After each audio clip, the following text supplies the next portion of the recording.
As the clean-up operation gets underway, footage has been released of the moment Typhoon Haiyan roared into Samar Island in the Philippines.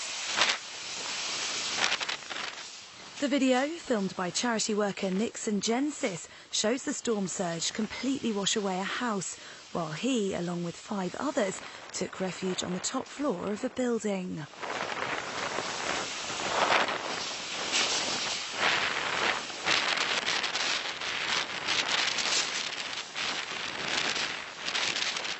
In another instance, an area of barren land can be seen being inundated with water in less than 30 seconds, while 170-mile-an-hour winds bore down on trees and houses.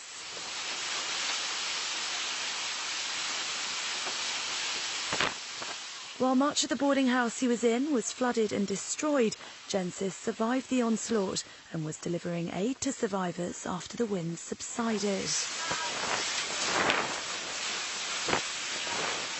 The Philippines faces an enormous rebuilding task from the typhoon, which has so far killed nearly 4,000 people and displaced around 4 million.